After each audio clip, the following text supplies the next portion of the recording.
पिता और पुत्र की रोचक कहानी। एक बार पिता और पुत्र जलमार्ग से यात्रा कर रहे थे और दोनों रास्ता भटक गए। फिर उनकी नौका भी उन्हें ऐसी जगह ले गई जहां दो टापू आसपास थे और फिर वहां पहुंचकर उनकी नौका टूट गई। पिता ने पुत्र से कहा, अब लगता है हम दोनों का अंतिम समय आ गया है। दूर दूर तक कोई सहारा नहीं दिख रहा है। अचानक उन्हें एक उपाय सूझा।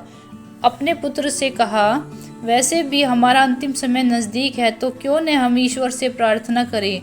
उन्होंने दोनों टापू आपस में बांट लिए, एक पर पिता और एक पर पुत्र, और दोनों अलग अलग ईश्वर से प्रार्थना करने लगे।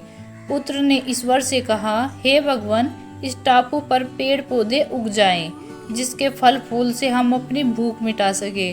प्रार्थना सुनी गई। तत्काल पेड़ पौधे उग गए और उसमें फल फूल भी आ गए। उसने कहा, ये तो चमत्कार हो गया। फिर उसने प्रार्थना की, एक सुंदर स्त्री आ जाए जिससे हम यहाँ उसके साथ रहकर अपना परिवार बनाएं। तत्काल एक सुंदर स्त्री प्रकट हो गई। अब उसने सोचा कि मेरी हर प्रार्थना सुनी जा रही है, तो क्यों न हम ईश्वर से यहाँ से बाहर निकलने का रास्ता मांगे। उसने ऐसा ही किया।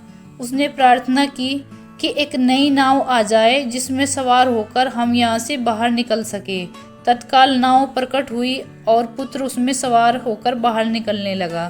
तभी एक आकाशवाणी हुई, बेटा तुम अकेले जा रहे हो, अपने पिता को साथ नहीं लोगे। तो पुत्र ने कहा, उनको छोड़ो। प्रार्थना तो उन्होंने भी की, लेकिन आपने उनकी एक भी नहीं सुनी। शायद उनका मन पवित्र नहीं है, तो उन्हें इसका फल भोगने दो ना। आकाशवाणी कहती है, बेटा क्या तुम्हें पता है कि तुम्हारे पिता ने क्या प्रार्थना की। पुत्र बोला, नहीं। तो सुनो, तुम्हारे पिता ने एक ही प्रार्थना की है, हे भगवान, मेरा बेटा आपसे जो मांगे उसे दे देना।